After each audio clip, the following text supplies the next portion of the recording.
শিৱসাগৰ বিস্ফোৰণ কাণ্ডৰ সন্দেহত পল্লৱজ্যোতি গগৈৰ এনকাউণ্টাৰৰ পিছত পুনৰ আটক শিৱসাগৰৰ যুৱক গুৱাহাটীত আটক শিৱসাগৰৰ যুৱক দীপু লাহন বিগত 9 ডিচেম্বৰত শিৱসাগৰৰ জয়সাগৰত সংঘটিত হোৱা বিস্ফোৰণৰ লগত জড়িত বুলি সন্দেহ কৰা পল্লৱজ্যোতি গগৈৰ সৈতে বিশেষ সম্পৰ্ক থকাৰ অজুহাতত দীপু লাহনক আটক হাতীগাঁও আৰক্ষীৰ দীপু লাহনৰ ঘৰ কোঁৱৰপুৰৰ বিক্ৰমপুৰ বুলি জনা পৰা গৈছে। সেইটো কেতিয়াও পসিবলে নহয় কাৰণ মোৰ মানুহজনে আজি গুৱাহাটীত গাড়ী চলাই আছে ট্ৰেভেল এজেন্সিত গাড়ী চলাই থাকে গাড়ী চলাই আছে পেটে আমাৰ তিনিটা মোৰ এটা বাচ্চা আছে আৰু মই বিয়া হোৱা আজি 3-4 বছৰ হৈ গ'ল মানুহজনৰ লগত একেলগে মই গুৱাহাটীত থাকোঁ ময়ো নাৰ্ছ কৰোঁ গুৱাহাটীতে আৰু মানুহজনে গাড়ী চলায় আমি তাতে চলি আছিলোঁ এতিয়া ঘৰলৈ আহিছিলোঁ ঘৰৰ আমাৰ চৰকাৰী ঘৰ এটা পাইছোঁ এই ঘৰটো কামত মানে আমি ঘৰখনৰ ডাঙৰ পৰিয়াল সেইটো কাৰণে ঘৰত যোগালী কাম কৰিবলৈ বা অন্যান্য কাম কৰিবলৈ ঘৰলৈ আহিছিলোঁ এতিয়া মানুহজনক কালি ৰাতি 11টা বজাত পুলিচে গৈ পেলাই মানুহজনক লৈ আহিছেগৈ আৰু কৈছে সোধপোছৰ কাৰণে আনিছোঁ আপোনালোকে চিন্তা নকৰিব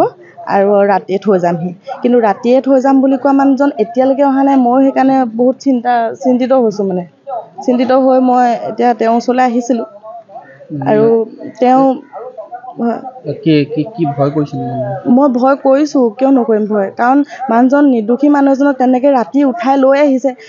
লৈ আহি মানুহজনক এনেকৈ শাস্তি দিছে যিহেতু দিনটো গাড়ী চলাই আহিছিলে গাড়ী চলাই ৰাতি শুবৰ সময়ত 11টা বজাত লৈ আহিছে তেওঁক নিৰ্দোষী মানুহ এজনক হয় নহয় আৰু সেইটো কাৰণে মই বহুত চিন্তা হৈছোঁ কিবা গৈ যেন পল্লৱজ্যোতি গগৈ নিচিনাকৈ যেন এনকাউণ্টাৰ এনেকুৱা এটা ৰূপ নলয়গৈ মানে পৰিস্থিতিয়ে সেইটো কাৰণে বহুত মই এইটোৱে বিচাৰোঁ মই এটাই চৰকাৰলৈ অনুৰোধ কৰিছোঁ নিৰ্দোষী মানুহবিলাকক আপোনালোকে কেতিয়াও যাতে শাস্তি নিদিয়ে আৰু মোৰ মানুহজনক সুস্থ শৰীৰে মই ঘৰলৈ বিচাৰিছোঁ কাৰণ মোৰ এটা বাচ্চা আছে 3 বছৰ হৈছে আৰু তেওঁৱে গোটেই ঘৰখন পুহি আছে গোটেই ঘৰখন তেওঁৱে চম্ভালি আছে মা দেউতা বয়স হৈছে আৰু পাপা নামঘৰীয়া হয় নামঘৰলৈ যায় গোটেই ঘৰখন মানে এটা বেলেগ এটা পৰিস্থিতি হৈ আছে কালি ৰাতিৰ পৰা সেই এনকাউণ্টাৰ ভয়তে আমি চবেই বহুত ভয় কৰিছোঁ মানে বিনা দুখত যাতে মানুহবিলাক এনে শাস্তি নাপায় যাতে সেইটোৱে মই এটাই অনুৰোধ কৰিছোঁ আপোনালোকে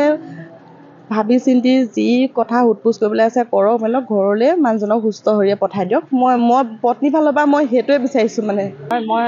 বিজেপি মহোদয়লৈ অনুৰোধ কৰিছোঁ আমাৰ যাতে নিৰ্দোষী ল'ৰাবোৰক এইদৰে হাৰাশাস্তি নকৰে আৰু মুখ্যমন্ত্ৰী ডাঙৰীয়ালৈ মই এটা অনুৰোধ কৰিছোঁ তেওঁ দেখি থকা এই সোণৰ অসমখন গঢ়িম বুলি ভবা আৰু তেওঁ দেখি থকা এই সোণৰ অসমখনত কোন থাকিব যদিহে বিনা শকত এইদৰে ল'ৰাবোৰ যদি নি এনকাউণ্টাৰ কৰি দিবলগীয়া হয় তেতিয়াহ'লে ভৱিষ্যতে অসমখন গোটেইখন দেখোন পংগু হৈ যাব আমাৰ এই চহা কৃষিজীৱী গাঁৱলীয়া ল'ৰাকেইটা যদি এইদৰে হাৰাশাস্তি কৰি যদি আপোনাৰ এনকাউণ্টাৰ কৰি দিবলগীয়া হয় সিহঁতি ঠিক আছে বাৰু আমি মানি ল'লোঁ সিহঁতি যেনিবা নিৰ্দোষী তথাপিতো আইন আছে আইনৰ সহায়ত তেওঁলোকক কি ব্যৱস্থা কৰে কৰক এনকাউণ্টাৰ কৰি দিলে তাৰপিছত ল'ৰা শিৱসাগৰৰ পৰা ছৈয়দ মুস্তাকুৰ ৰহমানৰ ৰিপৰ্ট অসম আদিত্য।